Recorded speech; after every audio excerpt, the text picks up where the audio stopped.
Marvellous. So that's nice, isn't it? So that's good. Yeah. So I'm here with Mel Byron and Emma Plowright. That's not got your name right, lovely. So just rehearse that. And we have beer and we've. I've got tea. You got tea, okay? Because you're the professional here, and so okay, yeah. Polish, yes. So we've all done shows today. Have you done your show today, or? I did my show. I did another show. I've been in 2 shows. Am I plugging or? You can later on, but just see how tired you are. I didn't know what you were going for. I was like, is this my opportunity to sell tickets? At the end, I've done 2 shows today, and I've got 2 more. Wow, okay. And I'm knackered. Yeah, okay. Is your voice okay? It sounds like it might be going. It's just my accent. It's just your accent. Awkward. Okay, so how's your show today, Mel? Was it good? It was very good. I feel a bit of a slacker, really. I'm only doing 1 show today. I feel like so lazy. But no, it was very nice. I had, as you know, we've talked about, I had a smallish audience, about 12, 13 people, but they all came for the show and they were all up for it. And I'd rather have 13 up for it than a room full of people who are like, oh, I don't know what this is. So I'm very happy. I got some money in the bucket at the end. Yeah. So tick, tick, tick. I'd love to have 13 people. I think that's and it's day 3. So exactly. Really Happy. No. So it's all going to plan. So this is mostly about finding the good in things and finding happiness, maybe in situations where you've been angry. So I don't know if we can put this your Facebook post the other day. Yeah. Can we put this into the podcast? It doesn't mention names at all. But no, it doesn't mention names. Good. So can we talk about that? Is that okay? Because I think your husband Dan handled it really well. And so if you'd like to explain what happened. So we went along to support a friend who was doing a short spot, and as we were doing this, another comedian who we didn't know came up to us, handed us a flyer and said, oh, if you like this, come and see my show. And I thought, hang on a minute, we're here watching the man who is on stage at this very moment. And I just thought, ooh, that's a bit, tacky. I felt that was really tacky. And I was all for jumping over the table and going, but you don't, because you don't want to add to the chatter. So in the end, Dan, my husband, he just ripped the flyer up and just left it on the table. And I thought that was a good response. But, you know, as I said, we're all trying to find our space. There's 3,000 odd shows here. Yeah. We're all trying to find our space. But I do think we need to be decent about it. I do, I think we have to. Nobody else is looking after us, the performers, except us, the performers. So I think we kind of feel we have to look after each other. So I was not happy with that. So I'm afraid I did post on Facebook.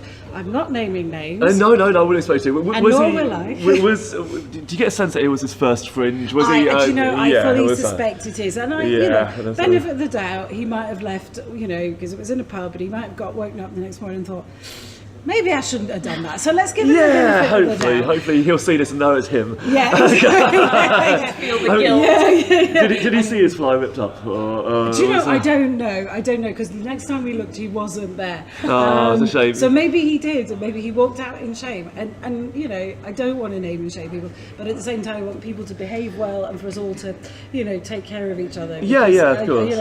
And for me, part of being here is also to support friends, and they've been good and come and see me, and I had There's nothing wrong with spreading goodwill, is there? There isn't. And to me, that's literally spirit with a capital S of the Fringe. So we all kind of out there for each other, and I'm that to me is part of the enjoyment of it. Yeah. So if I do, because you mentioned his name earlier off camera. So if I get one of his flyers, I'm gonna rip it up. Just rip them all up. Just go around. Just put on different guises. Another comedian suggested on Facebook that what we do is we get a load of us together, a load of comedians to go to his show, and the minute he opens his mouth, start flying the rest of the audience. That's excellent. It's excellent. Also tacky, but excellent. Well, he started it, didn't he? Right? Bring it on. The Fringe started it. Yeah, exactly. So it's kind of, it sounds like we found a solution to the problem, though. You ripped it up and all that stuff. So that's kind of made you happy, and it's kind of a victory from this, isn't it? And hopefully an understanding on his part, if he saw it, that it's not on. And I'm very happy when on my show, I don't know about you, the people who are there to exit flyer, to grab their orders. One of my friends came yesterday and he asked me, he said, do you mind if I fly? I said, no, I don't, go for it. No, I've just done my show now, I'm never seeing it again, are they? I'm done. You've been a great member of my audience, now get something out of it. There's that thing of being like, oh, go to this person as well, rather than being like, go to this instead. Yeah, there should never be that attitude of, oh, I'm better than you. Like that's horrible. I recommend the Act After Me every day, and in one of my venues, the other one we don't because I fell out of her. But that's that tricky. I'm trying to be positive here. Okay, Spirit of the Fringe. Yes. I had a row with someone on my first date. That's all. And she said that her show was on first. I said no, it's not. Mine's on. And then I pointed at a sign and said, "Can't you read?" I've been in Edinburgh for less than 12 hours, and I was already falling out with someone. I think that's the other thing. I think the Fringe can be stressful, can't it? It can be. So it's very good. So how do you? I mean, we're all doing 3 weeks. 3 or 4 months. Do you do 3 weeks already? You're doing 4. Oh yeah, because you're paid kind of. Yeah, it's kind of. How are you going to survive this? Because I've been drunk both nights I've been here so far, and in very good circumstances. I've enjoyed the company and stuff, and I'd be your husband last night. You did yes. I enjoyed it too. Okay, yes. Sorry if he was late back. It's very tolerant this morning. Yes, I think you do. I've realised day 3. So I don't drink, but my poison is I will eat sugar. And I've just realised and I've just realised I've just had that little ginger cake thing, and I promised myself this afternoon that I was going to stop eating junk food. So I'm day 3 in, and I'm going to really try not to junk food. It doesn't help that I'm actually giving out biscuits during my show, so sometimes there's some left over, and it's like I'll have a biscuit. But I think you've got to look after yourself. And I'm trying. We were staying about half an hour walk from here, so I'm trying to walk it. Stuff like that. It's small things, but it just makes it feel like you're doing something, because otherwise you're not bloody exercise here, right? No. Flyering isn't exercise. And that pizza van is really convenient as well. It's just always there when you're hungry. I understand it. It's always quite near to my venues, and it's just kind of, it's the Bratwurst. That's the one. Subway on the mile. Is there somewhere? Oh, there is. Right next to my flyering spot. Oh, it's like they know, isn't it? I also found at the black market last night they had a sausage and chips, 2 sausages and chips for $5. Wow. And I thought, I'm just going to go there every day now. It's really unhealthy, but it's good for those who come from London. 2 sausages and chips for $5. It's like really cheap. I'm just like, that's horrifically expensive. Is it Mansfield you're from? Yes. Not the Midlands, that's it, but from London, that's like, wow, that's changed. It's £5.50 for a pint at the Pleasance Courtyard this year, you know that? Is it? Yeah. I mean, your husband was paying last night, so it's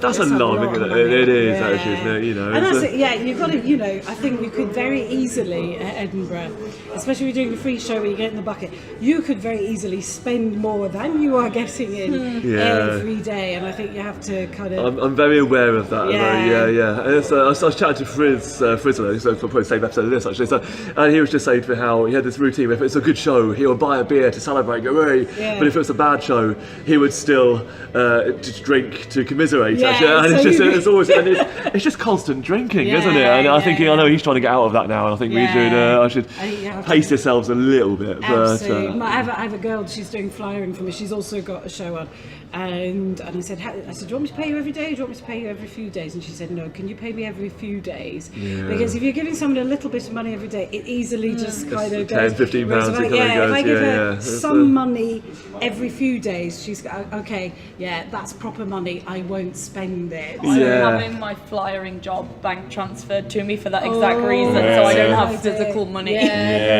So you never actually touch it. I think that's a very good idea. Well, I'm 36 and I have a reserve fund for my mother in my wallet at all times.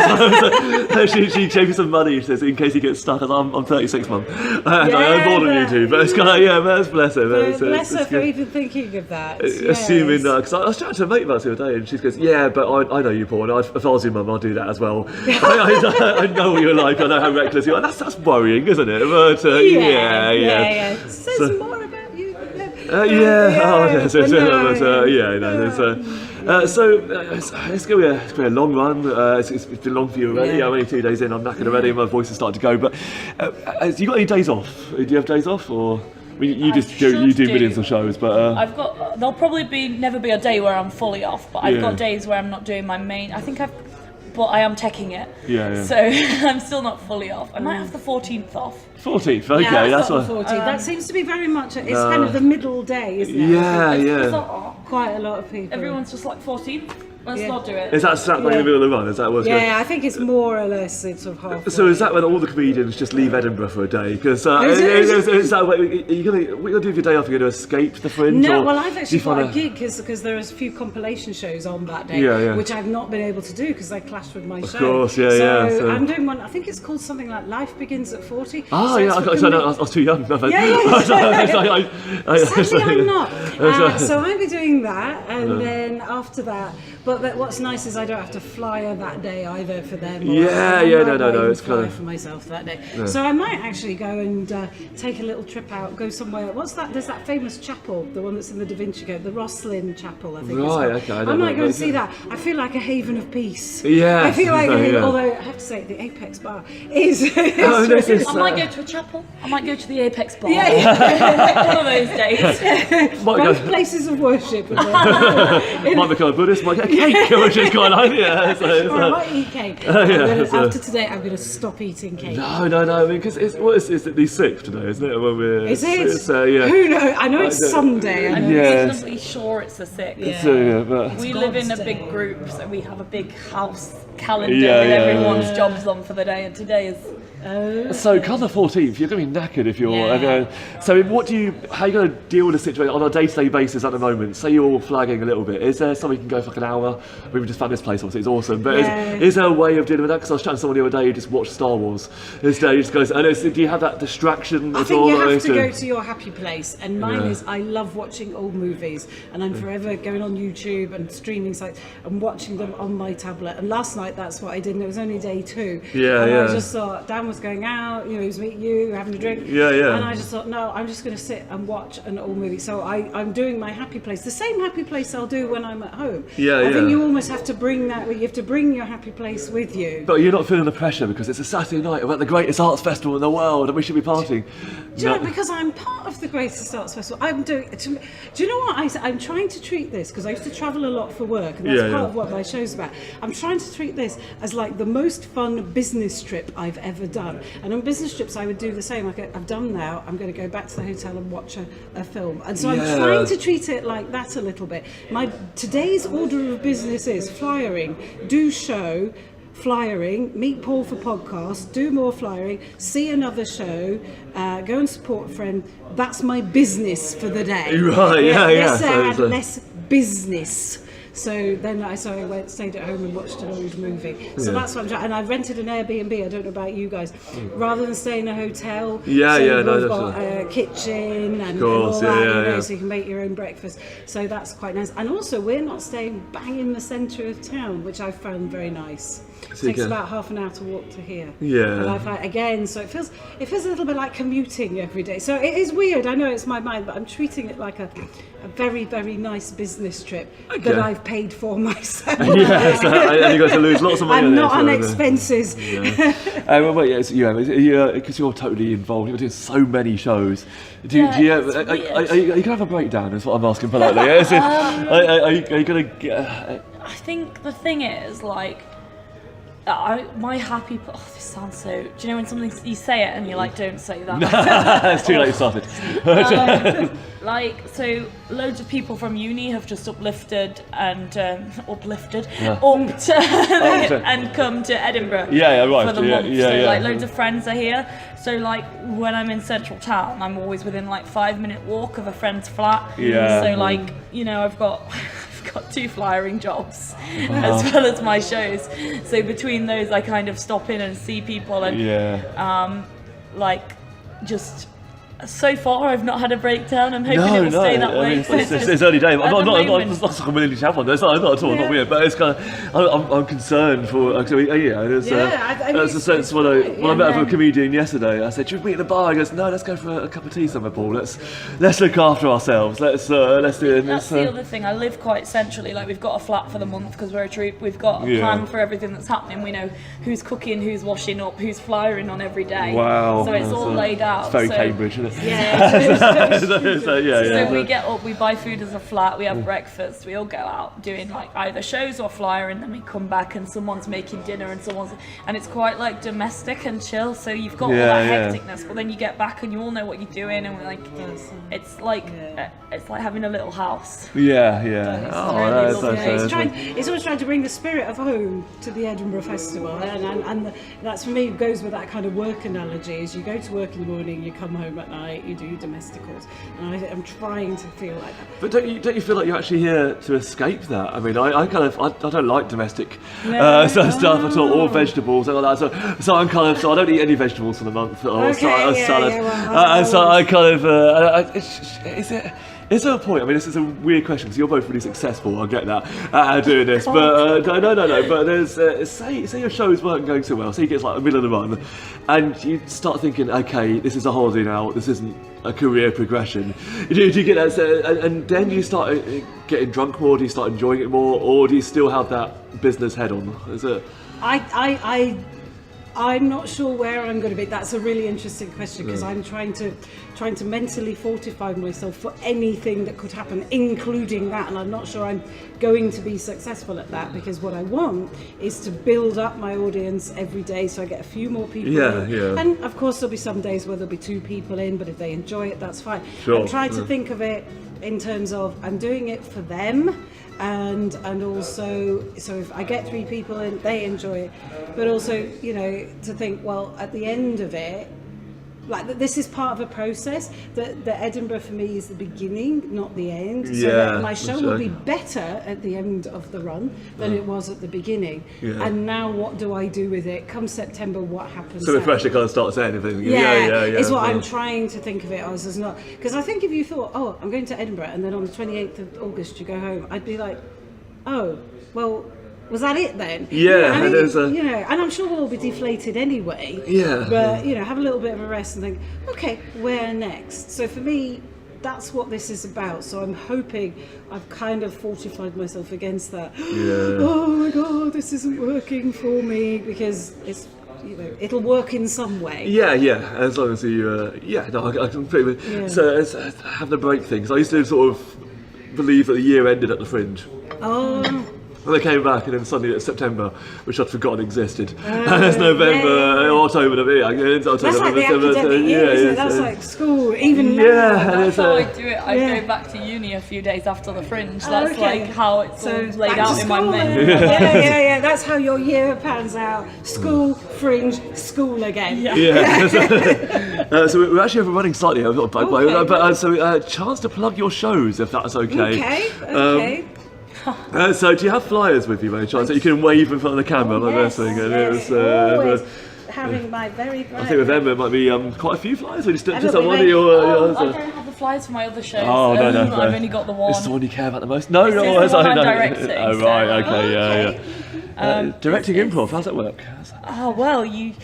Oh God, that could be a whole new podcast. No, I'm sure there is direction. It's all to do with structures and okay. Is it mindsets that they have to get into beforehand? Particular, in the same way that if you were writing a story in a particular genre, you'd know the sort of things would have to go into it. It's very much improv. This is improv actually. It's an improvised rom-com from the Cambridge Impronauts. I'm co-directing it. Every day we take audience suggestions and then we use them to create an hour-long romantic comedy based on those suggestions. It's on at 1:15 at Gilded Balloon TV every day. Good plug, wasn't it? I enjoyed that. What have you got now? This is mine. It's called Karoshi. Which I saw in London, and we previewed the other day. We did a preview together. Yeah. That's Karoshi. It's Japanese for death by overwork. So this is, as it says here, a comic look at how work is killing us all. So if you've ever hated your job, come and see this. And apparently 60% of us have hated our jobs. Yeah, it's a very jolly show. It's a jolly show. You will not walk away depressed from it. you might want to give up your job at the end of it, but that's me. I'm at the Mash House, not far from here, just off Cowgate, at noon every day, except the 14th, which we've agreed is day off. I don't do days off. I'm a real man. Yeah. Six shows, so that's us. No, I love it. So thanks for your time, guys. That's pretty cheers. And that's the awkward bit. Well, I tried to turn it off about people because I don't really do anything. Go for it. So, you're drinking. Is that tea you're drinking? I'm drinking peppermint tea. Peppermint tea, and this is Rachel Creeger, by the way. This is so welcome to Let's All Lighten Up, the podcast, and video cast. Now, a video cast, a vcast, a vlog. Vlog is what the young people say. Right, well, I'm not there. To I'm their mother. And you're their mother of that. So let's just start a video cast. I think we can because. But you're drinking tea. And this is day 4 of the Fringe, which is really interesting straight away because it's supposed to be about finding the happy stuff in life, but now it's more about how to survive the Edinburgh Fringe. That's kind of how it's turned. Having chatted to a lot of comedians. And are you a drinker generally, or? Well, like an alcohol drinker. Are you kind of? I mean, not in a. Well, you can be excessive if you like, but I mean, but do you like a beer? I like a drink. Mm-hmm. I don't drink often, and I rarely drink to excess. Yeah. It happens sometimes, usually around the month of August, usually with other comedian friends. I would say that was my risk factor. No, I'm trying to be very wholesome this year because I've had problems with my throat. Okay, so I've tried to cut back on alcohol and dairy, and so hence the very virtuous peppermint tea, which if my voice coach is watching, thanks, Lulu. She'll be very proud. So, I saw your post on Facebook yesterday about your voice coach. She's really helped me. So, so that was day 3 yesterday for us PBHs. It was day 3, but my show only started on Sunday, so I'd only done spots. So it was day 2. Day 2 of the show. But you felt the need for a voice coach, or was it more prevention is better than cure at that stage? It is prevention. I was in a really big fire in November, and I had damage to my voice from smoke inhalation. Yeah. And although it's mainly recovered, it sort of sets you up in very bad voice habits. So I need to go back to the beginning and do exercises and whatever. And I just thought, this is a long one. I'm doing 20 of my show, so 20 hours of just me. I'm hosting a couple of the Funny Women showcases and spots here and there, whatever. I'm singing on your show. I know, later you fine voice for that, so that's good. No pressure. But need to get that falsetto in order. I need to write the script, so it's all good. We all got looking forward to that. So I'm trying to look after it, and I'm also drinking, just in case anyone wants my advice, I'm drinking a combination of hot water with honey, sage, thyme, fresh turmeric, ginger, lemon, and peppercorns. Wow. Okay. And good. So basically, the main effects are it makes me pee all the time, and my breath smells like Holland and Barrett. But apart from that, it's very, very good for your throat. That's the biggest advice we've had so far on this podcast so far. So I mean, because I the first 2 nights I was out drinking, and then last night I had a night off from alcohol. Do I feel fresh? I think I feel fresher today. I always have this tired face, but that's literally what I look like all the time. It's a shame, isn't it? So there must be points where like, your show's going well at the moment. From so far, so good. Touch camera, whatever you want to touch within reason. Okay, but say you have a bad day. I mean, typically it would be a Monday or a Tuesday because it was 2 for 1 day for the paid shows, so audiences are down a little bit maybe. And you feel, God, I need to get hammered here. I need to. Are you going to do that, or are you still? Is it discipline? I'm not going to do that. I'm really trying not to, because I'm trying to just.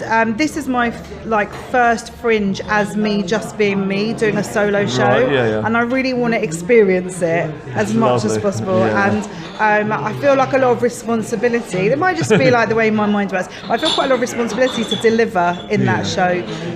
So I'm trying to kind of avoid the too much alcohol. I feel bad saying this on this podcast because someone out there will find me with certain other friends sprawled on a couch in one of the bars probably in about a week. But for now, I'm trying not to do that. I'm trying to do other really wholesome things like go for a big walk, or my husband's here at the moment helping out with the show, so hang out with him or speak to my kids or whatever. Just try and try and like deal with it, because ultimately this is about a month of performances. I'm trying to keep it in perspective. That's the priority there. Everyone's so sensible that I've spoken to. I'm not sure if everyone actually means it, but I'm sure we'll find out in 2 weeks' time, as you say. There might be evidence by the time this is posted. It may no longer be true. I'm predicting sort of Monday for this one. That's a week. That might be generous for me. We might do a follow-up for that. But also, we're looking after a dog, haven't you? Which just this afternoon, I was looking after Juliet awesome. Myers' dog, which is the star of her show. Right. But he was very reluctant to come with me to meet you, actually, because he loves her so much. Oh, that's he's my best friend. That is a dog. But I was a poor substitute for Juliet. So this is my second favourite dog I've seen this month, actually. Really? It's hard to say second favourite. I'm not judging every dog that I see, but there's this. I've dumped my car for the month up there somewhere, and there's this dog that sits on the top of a fence barking at people. But whenever people look at him, it turns away to deny it. Right. And to me, it's just amazing. I love that. It's just such attitude. So it's more like a kind of performance art situation. Totally. It's not me. What are you talking? And it always looks around as if there's another dog barking here. And I kind of like the cockiness of that dog, but it's totally off subject. But I saw that dog about half an hour ago, and that dog lifted your spirits. It did actually. I had an audience of 6 pensioners today, so it was quite nice. Who were lovely, like genuinely nice. I walked in today and I thought, not for me. This is going to struggle. And they were the loveliest 6 I've had all run. I'd say actually they were so nice and they're generous.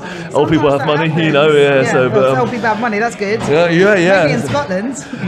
Yes, I had some students in there. They're really like my demographic, shall we say, and they're really on it. And they have no money. No. They get 50p each, and thought I should be grateful for that. It's crazy, isn't it? So but someone said to me yesterday, "I'm so sorry, I've only got this," and then put about 23p in, and I thought, I sort of was torn between they wanted to give me something. I didn't want to throw it back in their face, but I also felt if that's all you have, I don't want to take it from you. It was a bit like orcs. I didn't really know what to do. It's really. I had an audience member go to the cash point before my show because she wanted to give me something during the show, which I thought was just really lovely. And then she came back as well, and then she saw the show, and in my head I was thinking, wow, this is amazing, isn't it, actually? There is something about strangers who are not like your relatives or your friends or someone who's been bribed to come, and of their own volition they've rocked up to see your work, and they want to pay you for it. That is a massive buzz, I think. Really, I've not had any of my mates come to my show yet, which is great for guilt tripping, and 4 of them have pulled out so far, including Roy McGrath, actually, but he'll come tomorrow, I think. But he's a nice... it's Cambridge is a small place, isn't it? But no, but it's nice that, they're genuine audiences and stuff. But do you walk into a room sometimes, look at your audience and just go, nah, this is going to struggle today? Or are you just one of those optimists that just go, I can win them over no matter who they are? I try and be optimistic because I think you have to show respect to the crowds. That's my of course, view. if they've chosen to be there. And I try and come towards everyone I meet from a state of unconditional positive regard. Because I think if you love bomb people, then generally they're nice and you have a good time together. Whereas if you kind of make an assumption about what they're going to be like, you set that up, I think. So I always try and come into an audience thinking we're going to have a good time. Like certainly for this show, it's a fun show. It's got some darker bits, but it's a lot of fun, and I want us to enjoy ourselves together. And you can't win over everybody. I did a gig recently. It wasn't with this show. It was just my club set, and the whole room. It was a very big venue. I'm not going to name names. It was a very big venue. The whole room was laughing, apart from this one guy. One guy is sitting, of course, right in my eye line, right next to the stage. And I was desperate to win him over. For the first half of my set, I was thinking, I will make you laugh. And then I thought, why am I focusing all my attention on him? I'm not his cup of tea. That's okay. I don't love every comedian that I see. Someone is allowed to not love me. That's okay. We never have to see each other again. He can relax, I can relax. And then I just didn't worry about it. Just got on with it. Just use my hands all the time. Oh, no, it's good. They look very big on this camera, but look at that. Oh, it's crazy. Giant hands. Come and see my giant hands. Come and say that's worth the ticket price alone. It's a free show, isn't it? Because I did a show. I did a preview at the Etc. Theatre in Camden. Lovely room. And there's one person not enjoying it, and 19 people who were. And I still focus on them. That's what you do, isn't it? You can't. Because I had a very football crowd the other day on my opening day, and it's not really that sort of show. I'm a very wordy kind kind of as a bumbling sort of man, you know. And I think they wanted jokes. I hate it when that happens. Punchline. Yeah, traditional type jokes and stuff. And they were fine, but I kind of went into it going, oh no, really? If you have a football crowd, for example, would that work for you still, or would you just have that in your head thinking, I don't know. maybe? I think you try and do maybe different stuff. Like it's easier in a club setting because you can switch in a different 10 or whatever. I think in your solo show, you're kind of more or less stuck with what you have. I'm sort of more of a storytelling comedian, exactly, not a gag smith. Yeah. So in fact, someone came to my last preview in London to see me with a view to booking me for something, and I said to her, well, you understand you're trying to book me to do like a set and you're coming to the show. And she's like, no, that's fine. And then at the end she did get up and say to me, this wouldn't work for us because it was more of a funny story with jokes in. And I said, right, that's because you've come to my Edinburgh show. It's the hour, isn't it? That's what it is. It has got identifiable jokes, but they're amongst a lovely story. Which and Christian was just saying this a minute ago about how a show needs more than just jokes now, doesn't it? It needs that structure to it. If it's just full on for an hour, it's too much, isn't it, for the audience? So I think the storytelling thing works. I think the people who do an hour of puns, there are some people who can do that and really make it exciting and interesting because I think they use themes and whatever, and it's clever. And then I think that is a hard genre to keep someone on it for an hour in the audience, especially here where there's so much else going on. But that's something I can't master. So and that's the thing, I'm kind of jealous of that. So it's been a very, very long 3 weeks. We're 4 days in. Does your show tire you when you get off stage? Or do you come off stage and just go, okay, that was fine, where's the next thing? Because I come off stage dripping with sweat every day. Right. It'd be lovely if I said that, wouldn't it? Yeah, also dripping with sweat. I do come off really energised. Okay. And then I have like a bit of a crash. And then afterwards I kind of obviously go over analyse every second of what I said or didn't say, or could I have done it like this, and I'm trying really hard to not let that happen too much here, because a month of that would do anyone's head in. It would just tire you, wouldn't it? So. But I find it is quite tiring being enthusiastic and interesting for an hour. It is every day, especially when you're sort of 18 days in. Definitely. And you have to pretend that you still care about the show, but it has to look like it's fresh and new, because for them it's their first day at the Fringe or whatever. So it's kind of. But I come from a theatre background, like a musical theatre background. You have to do that in your run. That's it becomes more of a job. I've been involved in since I was very little. And so it's. I try and find it always exciting. It is a new audience. It will be a new dynamic. I'll do it slightly differently. I'll think of a new thing to say, or I'll realise that is brilliant or awful or whatever. So, try and do that to keep it as fresh as possible. I think in a way it's easier with comedy because you're bouncing off the room a bit, whereas with, let's say, a theatre production that you might be doing for the same amount of time, you have to pretty much stick to that script and be enthusiastic or depressed or whatever your character is, like the Mousetrap or something that's going running for 50 odd years or something like that. So that would be tough. So say middle of next week, I'm not sure it's going to happen at all, but say you... Are you going to curse me now? No, not at all, but say you just come off stage and go, and then the audience loved it because they're going to love your show. Of course they're going to love your show. Thank you very much. No worries.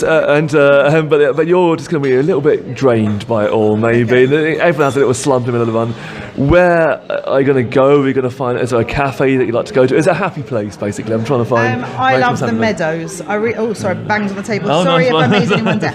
I love the Meadows, and I've stayed a few times, which I am now, on the far side of the Meadows, and actually that walk back, like home or to whatever, the clearing of your head in that space is really, really beneficial. And I really like walking, so I think just going for a walk somewhere that's a bit green.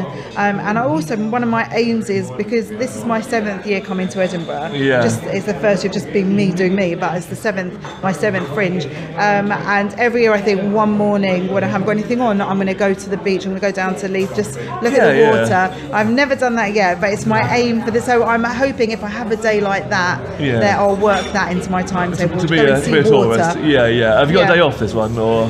Well, because I'm religious Jewish, which is part of my show as well, not for my show, that would be extreme. I have Saturdays off, and so I'm in the morning I'm going to synagogue, and communing with my people a little bit. Wow. Okay. And then I'm meeting other Jewish friends sometimes some of the meals, and walking to friends' shows if they've got a free show on or a show they can give a comp to, as long as I'm not going to take away a paying seat. That's like my condition. Yeah, no, of course. I'll walk there because I can't carry anything, I can't work, I can't bring money on my phone. So I'll go and see. I'll just be an audience member, laughing and clapping, and that's quite nice. Really therapeutic. I don't know why more of us aren't doing that. And it's but well, it's Friday night as well. It's basically from sunset on Friday till nightfall on Saturday. Yeah. And that's my life all year round. I'm a comedian who does not perform on Friday nights ever, and only Saturday nights in winter months, when it's nightfall early. And I think for my mental health, that is amazing. It gives you that sense of structure, that sanity, that kind of, it's like it's a job almost. It kind of keeps you in track, keeps that routine going. Definitely. And also,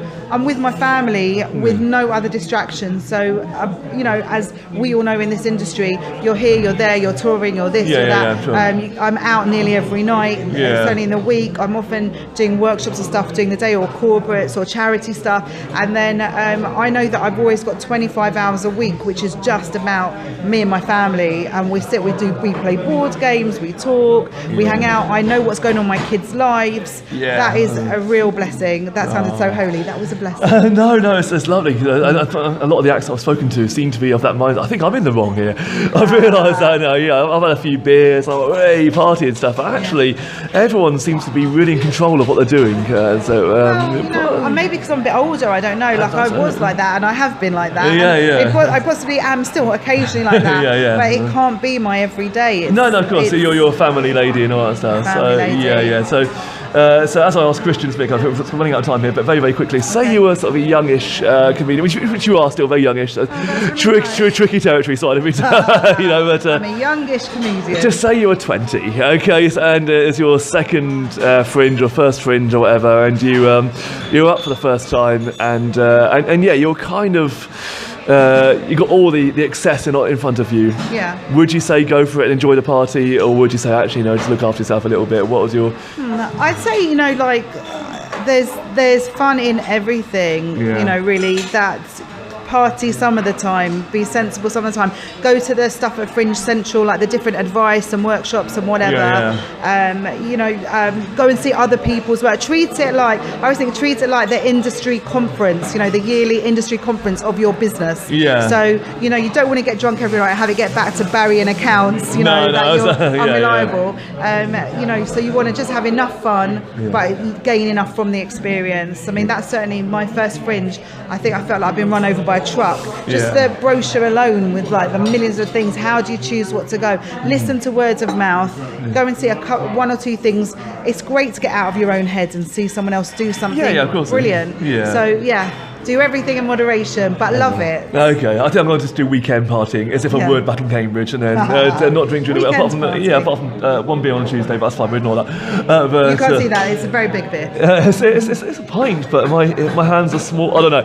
Anyway, so very, very quick plug for your show, because this will go out before week 2. So if you'd like to plug to the camera. So my show's called "It's No Job for a Nice Jewish Girl." It's on at 1:40, obviously Sunday to Friday, not Saturday, at Black Market. And it's also at 7:30 on the 14th and 21st at the Waverley Bar upstairs.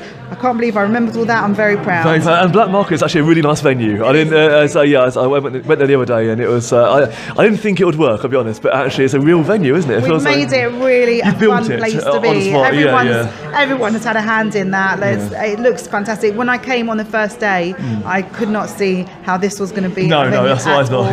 But we're great. It's a lovely group of people, it's a team, and everyone's worked PBH, really, really hard. That is the way with the Free Fringe. Everyone's helping each other. People have been really nice. Today I cleared 3 bags of rubbish, but yesterday somebody else did. Do you know what I mean? It's nice attitude. That was real virtue signalling. It was. And I think someone else will do it tomorrow.